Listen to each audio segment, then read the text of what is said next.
அனைவருக்கும் வணக்கம். கேபி ஜோதிட அடிப்படையில் 12 பாவங்களை பற்றி சுருக்கமான ஒரு விளக்கம்.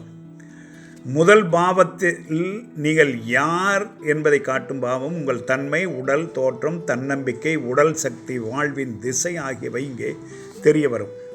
இரண்டாம் பாவம் உங்களுடைய செல்வ செழிப்பு, சேமிப்பு, குடும்பம், பேச்சுத்திறன், உணவு பழக்கம் மற்றும் குடும்பத்தில் புதிய உறுப்பினர் சேர்க்கை ஆகியவற்றை காண்பிக்கும். மூன்றாம் பாவம் தைரியம், தொடர்பு திறன், சிந்தனை முறை, முடிவு எடுக்கும் திறன், முயற்சிகள், கோபம் மற்றும் நடத்தை ஆகியவற்றை தெளிவுபடுத்தும். நான்காம் பாவம் வீடு, தாய், கல்வி, நிலம், சொத்து, வாகனங்கள் மற்றும் மன அமைதி ஆகியவற்றை காண்பிக்கும். ஐந்தாம் பாவம்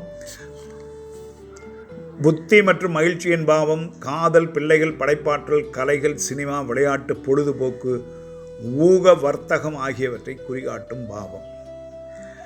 ஆறாம் பாவம் நோய்கள், உடல்நலம், கடன், போட்டி, சேவை, வேலை, சச்சரவுகள் மற்றும் வழக்குகள் ஆகியவற்றை குறிகாட்டும். இது திருமணத்தை மறுக்கும் பாவமும் ஆகும்.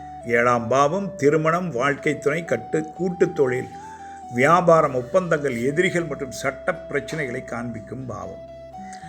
எட்டாம் பாவம் ஆயுள், விபத்து, திடீர் சம்பவங்கள், இன்சூரன்ஸ், பென்ஷன், கிராஜுவிட்டி மற்றும் மரணத்தின் விதம் பற்றியது. இது 9ஆம் பாவத்தை மறுக்கும். அதிகமாக செயல்பட்டால் நம்பிக்கை குறையும். 9ஆம் பாவம் தந்தை, அதிர்ஷ்டம், முன்ஜென்ம கர்மா, தர்மம், கடவுள், ஆன்மீகம், உயர்கல்வி, தீர்த்த யாத்திரை, நீண்ட தூர பயணம் ஆகியவற்றை காண்பிக்கும் பாவம்.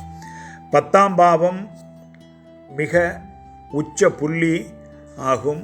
தொழில், கேரியர் முன்னேற்றம், பதவி, அதிகாரம், புகழ், மதிப்பு, அரசு மற்றும் மேலதிகாரிகளை குறிக்கும். 11ஆம் பாவம் லாபத்தையும் ஆசையில் நிறைவேறுதலையும் வெற்றி மற்றும் திருப்தியையும் காண்பிக்கும். 12ஆம் பாவத்தில் செலவுகள், இழப்புகள், சேமிப்பு, வெளிநாட்டு பயணம், வசிப்பு, மருத்துவமனைகள், சிறைகள், தனிமை மற்றும் உலக வாழ்விலிருந்து விலகல் ஆகியவற்றை தெரிவிக்கும். கேபி முறையில் ஒவ்வொரு பாவத்தின் பலனும் அதன் ஸ்டார்லார்ட் மற்றும் சப்லார்ட் அடிப்படையில் துல்லியமாக தீர்மானிக்கப்படுகிறது.